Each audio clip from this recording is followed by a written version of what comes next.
ជំរាបសួរ fan ទាំងអស់គ្នាចា៎ ថ្ងៃនេះមកជួបជាមួយនាងខ្ញុំជាមួយនឹងសម្រាប់ខ្សែភាពយន្តភាគចិនដែលមានចំណងជើងថាសងវេលាសងស្នេហ៍ដែលជាភាគទី2ចា៎ដើម្បីកុំឲ្យខាត់ពេលយូរយើងតពីវគ្គមុនតែម្ដងចា៎ដែលវគ្គមុនហ្នឹងតួប្រុសរបស់យើងបានស្លាប់ទៅហើយចំណែកតួស្រីរបស់យើងពេលហ្នឹងទៅបានមិត្តភក្តិរបស់គាត់ឲ្យងើបញញញចាតួស្រីរបស់យើងពេលហ្នឹងគាត់ក៏បានងើបពីដំណេកហ្នឹងណាហើយគាត់ក៏បានឆ្ងល់មែនតើដោយសារខ្លួនឯងពីមុនស្លាប់ដល់សល់តែសម្មាលអញ្ចឹងណាហើយពេលហ្នឹងទៅមិត្តភក្តិរបស់គាត់ក៏និយាយថាខ្ញុំគ្រាន់តែដោះឯងផ្អែងឈឺមែនភាសាឯងនឹងគេងអញ្ចឹងណាហើយតួស្រីរបស់យើងពេលហ្នឹងគាត់ក៏រៀងលេលើសដែរដល់ពេលអត់ដឹងថាម៉េចគាត់សួរថាម៉ែហ្នឹងថ្ងៃអីអញ្ចឹងណាពេលវេលាអីដល់ពេលគាត់មើលទៅគាត់ឃើញថាអូគាត់នៅរស់រៀនទេពេលវេលាគាត់ត្រឡប់ក្រោយអញ្ចឹងណាគាត់ក៏បានរត់សំដៅទៅរកឡានតាក់ស៊ីតែម្ដងហើយក្នុងពេលដែលឃើញឡានតាក់ស៊ីមកគាត់ក៏បានឡើងលើឡានតាក់ស៊ីតែម្ដងហើយក្នុងពេលហ្នឹងដែរគាត់ក៏បានប្រាប់ឲ្យតកងឡានហ្នឹងទៅមន្ទីរពេទ្យយកគាត់ទៅមន្ទីរពេទ្យណាហើយតកងឡានក៏បាននាំតួស្រីរបស់យើងទៅមន្ទីរពេទ្យចំណែកតួស្រីរបស់យើងពេលហ្នឹងណាគាត់ក៏បានខលទូរស័ព្ទទៅរកតួប្រុសគាត់ថាពេលហ្នឹងទូរស័ព្ទរបស់គាត់គឺតាក់ទងអត់បានទេទោះស្រីរបស់យើងពេលហ្នឹងក៏រំលឹកដល់ជាតិមុនដែលគាត់បានស្លាប់ហ្នឹងណាតួប្រុសរបស់យើងគឺគាត់មានការស្ទើរជាខ្លាំងហើយក៏ស្ដីឲ្យស៊ិនយូថាស៊ិនយូអត់ចេះមើលថែគាត់ហើយក៏សម័យដល់ពេលដែលតួស្រីយើងគឺគាត់អត់ស្ដាប់តួប្រុសទេគាត់ចង់ទៅត្រៀមមួយស៊ិនយូស្ដីតួប្រុសរបស់យើងគាត់ថាតើគេមានតម្លៃប៉ុណ្ណាដែលឲ្យគាត់ទៅលះបង់ដល់ព្រលឹងណាហើយតួប្រុសរបស់យើងហ្នឹងក៏បានដើរចេញមកតួស្រីយើងរត់ទៅអោបតួប្រុសយ៉ាងរំភើបហើយគាត់និយាយថាវាជាការល្អណាស់ដែលពូនៅមានជីវិតលោកពូពិតជាល្អហើយចឹងទៅតួប្រុសក៏ឲ្យមិត្តភក្តិរួមការងារទៅមុនចឹងណាហើយគាត់ក៏និយាយជាមួយតួស្រីថាខ្យល់អីបក់ឯងមកទីនេះតួស្រីថាលោកពូខ្ញុំសុំទោសជាកំហុសរបស់ខ្ញុំនឹងមិនធ្វើឲ្យពូខឹងទៀតទេលើកទោសខ្ញុំផងតួប្រុសថាខ្ញុំមិនដែលខឹងឯងទេចុះហេតុអ្វីក៏មិនឲ្យខ្ញុំអោបតួប្រុសក៏ថាញឆ្នាំហ្នឹងឯង18ឆ្នាំហើយណាមិនមែនកូនក្មេងទៀតទេមកចង់អោបអីហើយតួប្រុសហ្នឹងក៏និយាយថាគាត់អត់ខឹងជាមួយនឹងតួស្រីដែលទៅដាក់ពាក្យរៀននៅមហាវិទ្យាល័យខ្លួនឯងទេឯងធំហើយឯងអាចជ្រើសរើសដោយខ្លួនឯងបានតួស្រីថាខ្ញុំអត់ទាន់បានបំពេញពាក្យសុំចូលរៀននៅមហាវិទ្យាល័យទេហើយក៏បបួលតួប្រុសថាតោះអញ្ចឹងទៅបំពេញបទទាំងអស់គ្នាដល់ពេលតួប្រុសថាអត់ទាន់បានបំពេញទេតែព្រឹកមិញខ្ញុំអត់បានបំពេញវាទេហើយចាំថ្ងៃនេះដោយសារតែបញ្ហាអ៊ីនធឺណិតវា slow អញ្ចឹងណាគាត់អត់ទាន់បានបំពេញទេក៏ចង់ឲ្យតួប្រុសជួយហើយគាត់ក៏និយាយថាគាត់ជ្រើសរើសរៀននៅសាលាវិទ្យាសាស្ត្រនៅសាកលវិទ្យាល័យនេះចឹងហើយមិនមែនតែសម្រាប់អ្នកណាទេគឺសម្រាប់ខ្លួនគេដែលគេចង់រៀនអាហ្នឹងណាតួប្រុសយើងគាត់សប្បាយចិត្តណាហើយពេលហ្នឹងគាត់ក៏មើលជង្គង់របស់តួស្រីយើងហើយពេលហ្នឹងគាត់ក៏សួរថាកើតស្អីបានទៅជាអញ្ចឹងតួស្រីថាអត់ឈឺទេខ្ញុំដួលនៅពេលបញ្ញាប់មកឲ្យតួប្រុសហ្នឹងក៏យកតួស្រីយើងទៅរំរបួសទៅហើយនៅក្នុងពេលហ្នឹងដែរតួប្រុសរបស់យើងក៏និយាយប្រាប់ថាចៅចាំណាមិនឲ្យរបួសហ្នឹងត្រូវទឹកទេហើយបដូរបងរាល់ថ្ងៃហើយក៏ធ្វើរបៀបរ៉ូម៉ាន់ទិកអាមិនចេះទេពូក្មួយពីរនាក់នេះហើយក៏ឲ្យស្ករទៅតួស្រីរបស់យើងហើយក៏អើក្បាលហើយតួស្រីយើងក៏ចាំពីជាតិមុនហ្នឹងណាដែលតួប្រុសឲ្យស្ករដល់ពេលដែលតួស្រីរបស់យើងគាត់ឈឺអញ្ចឹងណាហើយគាត់ឲ្យថ្នាំញ៉ាំហើយដល់ពេលអញ្ចឹងតួប្រុសយើងក៏សួរថាផ្អែមអត់តួស្រីថាផ្អែមជាងគេនៅលើលោកហើយលោកពូ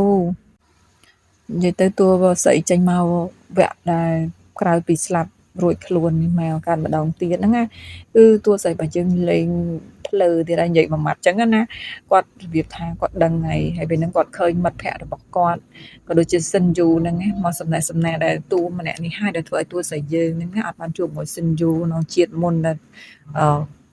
នៅក្នុងអគិភ័យហើយហ្នឹងណាតួស្រីយើងពេលហ្នឹងគាត់ថានៅសំដែងទៅទៀតទៅគាត់ដូចអត់ចង់រវីរវល់អីជាមួយទេដោយសារតែពីជាតិមុនដឹងចរិតអស់ហើយអញ្ចឹងណាចំណែកស៊ិនយូនេះក៏មិនពេញចិត្តជាមួយនឹងនាងនេះមិនមែនដែរដល់ឲ្យរុញទៅបើកថ្នាំហើយនៅក្នុងពេលហ្នឹងណាតួប្រុសរបស់យើងណាគាត់ដើរមករកតួស្រីហើយគាត់ក៏និយាយថាអត់ទៅញ៉ាំបាយជាមួយនឹងគេទេអីដល់ពេលអញ្ចឹងទៅគាត់មើលមុខហើយតួស្រីក៏មើលមុខទៅស៊ិនយូហើយដល់ពេលហ្នឹងទៅមិត្តភក្តិរបស់គាត់នេះក៏និយាយថាដូចជាមិនធ្លាប់ដូចជាចម្លែកអញ្ចឹងសារតួស្រីពេលដែលឃើញស៊ិនយូពេលហ្នឹងគឺរបៀបថាហេកុបតឺរ៉ូស៊ិនយូនឹងតែម្ដងគាត់ថាដល់ពេលឥឡូវហ្នឹងដល់ពេលឃើញមុខស៊ិនយូបែរជាអត់មករកស៊ិនយូអញ្ចឹងហើយមិត្តភក្តិហ្នឹងក៏ឆ្ងល់ដេកឆ្ងល់ឈរឆ្ងល់ហ្មងដល់ពេលអញ្ចឹងទៅអឺស៊ិនយូនេះគាត់ក៏របៀបថាឲ្យមិត្តភក្តិអញ្ចឹងទៅចំណែកតួស្រីថាអត់ទៅទេអត់ទៅជាមួយគាត់ហ្នឹងទេចង់ទៅញ៉ាំបាយជាមួយលោកពូ ហើយតួប្រុសយើងនៅពេលឮអញ្ចឹងអូយគាត់សប្បាយចិត្តមែនតើហើយគាត់ដើរគ្រាតួស្រីឲ្យតួស្រីឲ្យ fuck you ទៅកាន់ណាដេញស៊ីនយូទៀតតែម្ដងត្រង់ហ្នឹងគឺថាពេញចិត្តរបស់ admin តែម្ដងគាត់ស៊ីនយូឈោស្រឡាញ់កាំងអត់ដឹងរឿងទេហើយតួស្រីរបស់យើងគឺដេកចាំតួប្រុសរបស់យើងចេញពីធ្វើការហើយនៅក្នុងពេលហ្នឹងណាតួប្រុសរបស់យើងគាត់ដើរមកគាត់ថាអីរ៉ូមែនទិកគឺថាសបូរសក់ឲ្យតួស្រីរបស់យើងហើយពេលហ្នឹងតួស្រីរបស់យើងក៏គាត់បានដឹងខ្លួនពីការគេងហើយគាត់ក៏សួរថាអូយដល់ម៉ោងចេញពីធ្វើការហើយមែនទេពូតួប្រុសថាហើយតាឃ្លានអត់គាត់នាំទៅញ៉ាំអីអញ្ចឹងណាហើយក្នុងពេលហ្នឹងតួស្រីយើងក៏រៀងទៅពុកជើងទៅឈុតរ៉ូមែនទិកក៏បានកើតឡើងម្ដងទៀតហើយហ្វេនហើយនៅក្នុងពេលហ្នឹងដែរក៏មានបទចម្រៀងនីងនងដែរប៉ុន្តែអត់មានអាចដាក់បានទេដោយសារវាអាចមានបញ្ហាអញ្ចឹងតួប្រុសក៏បានហុចតួស្រីសុំតួស្រីហុចផ្កាដែលផ្កាហ្នឹងគឺជាផ្កាដែលតួប្រុសតែងតែរៀបចំឲ្យតួស្រីនៅមុខភ្នោពេលដែលតួស្រីបានស្លាប់អញ្ចឹងណាតួស្រីក៏គិតក្នុងចិត្តថាផ្កាហ្នឹងគឺពូធ្លាប់ឲ្យខ្ញុំឥឡូវអាផ្កា Phoenix ហ្នឹងពូជាតិនេះក៏ជួបគ្នាក៏ឲ្យវិញឲ្យពូគាត់វិញអញ្ចឹងណាហើយពេលហ្នឹងតួប្រុសរបស់យើងក៏បានជូនតួស្រីរបស់យើងចុះទៅលើឡានដោយតួប្រុសរបស់យើងគឺឲ្យតួស្រីរបស់យើងជិះកតួស្រីយើងថាគាត់អាចដើរបានតែពេលតួប្រុសថាអត់អីទេជិះមកតួស្រីយើងថាពូធ្វើឲ្យខ្ញុំធ្លាប់ហើយតួប្រុសថាមិនអីទេដល់ពេលអញ្ចឹងទៅតួស្រីក៏យើងអោបកតួប្រុសហើយតួប្រុសយើងក៏ដើរទៅចូលក្នុងផ្ទះពេលហ្នឹងអ្នកបម្រើក៏បានឃើញអឺតួស្រីតួប្រុសយើងមកក៏ប្រាប់ថាលោកប្រុសធំលោកប្រុសតូចនឹងអ្នកនាងមកហើយអញ្ចឹងណាហើយពេលហ្នឹងដាក់តួស្រីចុះហើយលោកតាក៏បានសួរទៅកាន់តួស្រីថាញញតែឯងកាត់អីហ្នឹងអង្គុយសិននៅស្រួលបួលទៅហើយតួស្រីយើងថាលោកតានេះគឺជានំនិងបង្អែមដែលលោកតាគាត់ចូលចិត្តអញ្ចឹងណាខ្ញុំបានទៅតម្រង់ជួរទិញឲ្យលោកតាពេលហ្នឹងលោកតាក៏គាត់អរគុណហើយក៏ប្រាប់ថាញញហើយយ៉ាងហ្នឹងជាចំណូលចិត្តរបស់លោកតាហើយលោកតាអរគុណឯងហើយក្នុងពេលហ្នឹងតួស្រីរបស់យើងក៏សម័យដល់ជាតិមុនដែលលោកតាគាត់បានស្លាប់អញ្ចឹងណាហើយគាត់ក៏មានការសោកស្ដាយពីអ្នកនឹងតួប្រុសយើងនឹងឯងហើយគាត់ក៏ដូចថាផ្លឹកតួលោកតាក៏សួរថាតើឯងកើតស្អីគេតួស្រីយើងថាលោកតាគួរតែទៅពិនិត្យសុខភាពម្ដងទៅឆែកទាំងអស់ហ្មងណាហើយលោកតាថាលោកតាក៏ធ្លាប់ជាអ្នករៀនវេជ្ជសាស្ត្រម្នាក់ដែរជាដុកទ័រអីចឹងណាហើយលោកតាដឹងពីសុខភាពខ្លួនឯងច្បាស់ណាស់ថាខ្លួនឯងយ៉ាងម៉េចដល់ពេលអញ្ចឹងទៅតួស្រីយើងក៏និយាយថាអត់ទេត្រូវតែទៅយើងគួរតែទៅពិនិត្យសុខភាពរៀងរាល់6ខែម្ដងអីចឹងណាដើម្បីឲ្យវាអស់ចិត្តលោកតាក៏និយាយថាអត់អីទេបើសិនជាចៅរបៀបអញ្ចឹងទៅហើយដើម្បីឲ្យត្រូវចិត្តផងហើយពេលហ្នឹងលោកតាក៏សួរថាចៅស្រីទៅរៀននៅសាកលវិទ្យាល័យហ្នឹងមិនហើយទៅទស្ស័យយើងក៏គាត់ថាគាត់បដូរទៅរៀនវិទ្យាសាស្ត្រវិញហើយពេលហ្នឹងលោកតាក៏សប្បាយចិត្តមែនតើដែលដឹងថាទស្ស័យរបស់យើងទៅរៀនផ្នែកវិទ្យាសាស្ត្រវិញដោយសារពីដើមមកបខំទស្ស័យយើងឲ្យទៅរៀននៅណាក៏ទស្ស័យយើងក៏អត់ព្រមដែរក៏ទៅតាមសិនយូទៅណាក៏ទៅដែរអញ្ចឹងតែឥឡូវទស្ស័យយើងស្ដាប់បង្គាប់អញ្ចឹងលោកតាក៏សប្បាយចិត្តមែនតើក៏តែដោយសារទស្ស័យយើងគាត់ឈឺជើងអញ្ចឹងណាហើយលោកតាក៏បានឲ្យតួស្រីតួប្រុសយើងហ្នឹងទៅមកជួយគ្នាបំពេញបែបបទដាក់ពាក្យរៀននៅសាលាវិទ្យាសាស្ត្រហ្នឹងទៅហើយនៅពេលហ្នឹងណាតួស្រីគាត់បានកែសម្រួលពាក្យសុំចូលហើយក៏ប៉ុន្តែគាត់អត់ចុចបញ្ជូនទេតួប្រុសយើងក៏សួរថាហេតុអីកើតអីបានជាមិនចុចបញ្ជូនថាលោកពូជួយចុចបញ្ជូនឲ្យខ្ញុំបន្តិចទៅតួប្រុសយើងក៏ថាអូខេតែបើចុចបញ្ជូនហើយមិនអាចកែប្រែអីបានទេតែឯងច្បាស់ទេដែលឯងចង់រៀនពេទ្យហ្នឹងតួស្រីថាខ្ញុំច្បាស់ហើយខ្ញុំមិនបដូរទេ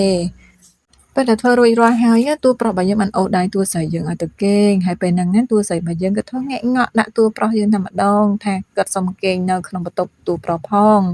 ពេលហ្នឹងតួប្រុសយើងថាត្រឡប់ទៅវិញទៅឯងមិនអាចដេកនៅនេះបានទៀតទេតួស្រីថាគាត់ធ្លាប់គេងនៅនឹងសោះចាស់ហេតុអីក៏មិនឲ្យគាត់គេងទៀតដល់ក៏ពីមុនគាត់ខ្លាចភ្លៀងខ្លាចផ្គរអីអញ្ចឹងណាអញ្ចឹងគាត់សុំគេងក្នុងបន្ទប់តួប្រុសយើងក៏ធ្លាប់ឲ្យគេងកាលពីតួស្រីយើងគាត់នៅរៀងចតុងអញ្ចឹងណាដល់ពេលអញ្ចឹងទៅតួប្រុសយើងក៏គាត់នឹកសម័យគាត់ថាវាមិនអញ្ចឹងទៀតទេឥឡូវហ្នឹងឯងវាមិនជាក្មេងជំទង់ទៀតទេឯងធំហើយតើឆាប់ចេញទៅលឿនឡើងទៅហើយតួប្រុសរបស់យើងពេលហ្នឹងក៏គាត់ទាញទ្វារមកបិទតាមពិតទៅតួប្រុសរបស់យើងពេលហ្នឹងក៏ខ្លាចទប់ចិត្តទប់អារម្មណ៍របស់គាត់វាមិនបានអញ្ចឹងណាប្រុសហើយនឹងស្រីវ័យរបៀបថាបានកូនក្មេងទៀតណាដល់ពេលអញ្ចឹងតួស្រីយើងក៏ដើរចូលទៅក្នុងបន្ទប់នៅពេលដែលគាត់ដើរចូលទៅក្នុងបន្ទប់របស់គាត់ពេលហ្នឹងគាត់ក៏បានឃើញកូនតុក្កតារបស់របរនៅក្នុងផ្ទះរបស់គាត់គឺថាដូចដើមទាំងអស់អត់មានអ្វីកែប្រែនោះទេពេលហ្នឹងក៏ដាក់ជើងទៅក៏ប៉ះកធុងមួយនៅក្រោមជើងអញ្ចឹងណាហើយនៅពេលដែលប៉ះហើយគាត់ក៏បានងើបហើយក៏ចាប់ ធុងនឹងយកមកមើលនៅក្នុងធុងហ្នឹងតាមពិតទៅមានអីទេគឺជារូបថតរបស់ Shinju តែម្ដងនៅពេលដែលចាប់រូបថតរបស់ Shinju យកមកមើលអញ្ចឹងគាត់ក៏របៀបថាវារបៀបខ្លួនឯងវាបញ្យល់ខ្លួនឯងកាលពីមុនហេតុអីក៏វារបៀបថាលងទៅគេអីខ្លាំងម្លឹងมันទៅចង់តែរៀបការជាមួយនឹង Shinju លះបង់គ្រប់យ៉ាងដល់ពេលអញ្ចឹងនឹកឃើញថាអ្វីៗវាហួសពេកយកទៅដុតចោលអស់ហ្មងតាព្រោះថាគេធ្វើបាបប្រឡឹងហើយជាតិមុនដល់ពេលអញ្ចឹងសាច់រឿងរបស់យើងក៏កាត់ដល់តួស្រីរបស់យើងហ្នឹងណាទៅដាក់ពាក្យចូលរៀនជាមួយមិត្តភ័ក្តិរបស់គាត់ហើយក៏មិត្តភ័ក្តិហ្នឹងគេទិញអីញ៉ាំមកដាក់ភ្នែកមើលទៅឃើញ Shinju ដល់ពេលឃើញ Shinju មិត្តភ័ក្តិគាត់និយាយថាគាត់បានឮថា Shinju ហ្នឹងណាមករៀនដាក់ពាក្យនៅសាកលវិទ្យាល័យឌីដែរហើយតួស្រីថារៀនមិនកើតឯងបន្ទុកគាត់ទាបណាស់ហើយតើមិត្តភ័ក្តិរបស់គាត់ហ្នឹងក៏និយាយថាអត់ទេបន្ទុកគេមិនមែនទាបទេបន្ទុកគេខ្ពស់ណាស់ឯងច្រឡំហើយពេលហ្នឹងទៅទោះស្រីរបស់យើងគាត់គិតថាហេនៅក្នុងជីវិតមុនណា Shinju មិនបានចូលរៀននៅសាកលវិទ្យាល័យហ្នឹងទេហើយជ្រើសយកសាកលវិទ្យាល័យផ្សេងចុះហេតុអីក៏នៅក្នុងជាតិនេះមករៀនរើសសាកលវិទ្យាល័យដូចគ្នានៅក្នុងជីវិតថ្មីនឹងអញ្ចឹងគាត់វាឆ្ងល់តើវាសនារបស់គាត់វានឹងទៅដូចដើមវិញឬក៏អត់ឬយ៉ាងណាមិត្តភក្តិតួស្រីណាតែនិយាយថាយើងទីពីរនឹងត្រូវបានរៀននៅទីនេះបន្ទាប់មកនឹងខ្លាចជាពេទ្យក៏ត្រេកអរខ្លាំងមែនតានហើយតួស្រីយើងក៏ថាល្អណាស់តាមតែក្នុងចិត្តណាក៏ពងគិតថាយើងបានរៀនសាកលដូចគ្នាលើកមុនមិនបានរៀនដូចគ្នាទេឥឡូវរៀនដូចគ្នានៅក្នុងសាកលដូចគ្នាហើយជីវិតមុនរបស់នាងណាត្រូវបានជន់ឆោបបោកបញ្ឆោតហើយធ្វើអត្តឃាតដល់បំពល់ខ្លួនឯងដោយសារតែជំងឺបាក់ទឹកចិត្តនាងមានអាយុត្រឹមតែ21ឆ្នាំប៉ុណ្ណោះតែលើកនេះវាស្នានឹងវាខុសគ្នាអត់ហើយពេលហ្នឹងណាពួកគេខាង Shinju នេះគេឃើញតួស្រីរបស់យើងពេលហ្នឹងអូយគេថាហើយក៏តួស្រីរបស់យើងវាអត់ដូចដើមអញ្ចឹងពីដើមឲ្យតែឃើញ Shinju នៅត្រង់ណាគឺថាដូចនិយាយអាក្រក់ស្ដាប់ទៅដូចឆ្លើងអញ្ចឹងណាតោងទៀម Shinju រហូតតែឥឡូវក៏ប្លែកតាមពិតគេមិនចង់មកស្នេហាជាមួយយើងទៀតទេគេដឹងចរិតយើងថាវាយើងហ្នឹងវាមិនអស់ហើយនាំមិត្តភ័ក្តិរបស់គេនឹងចូលទៅកន្លែងលក់ថ្នាំអញ្ចឹងណាហើយដល់ពេលហ្នឹងទៅក៏មានមនុស្សម្នាក់ហ្នឹងគឺចូលមកដល់គឺថាបកាច់ត្រឹសអញ្ចឹងតែម្ដងហើយតួស្រីរបស់យើងក៏ទាញចូលទិញអីយកមកចាក់ឲ្យរបៀបថាព្យាបាលដល់ពេលតួស្រីរបស់យើងគាត់បានចាក់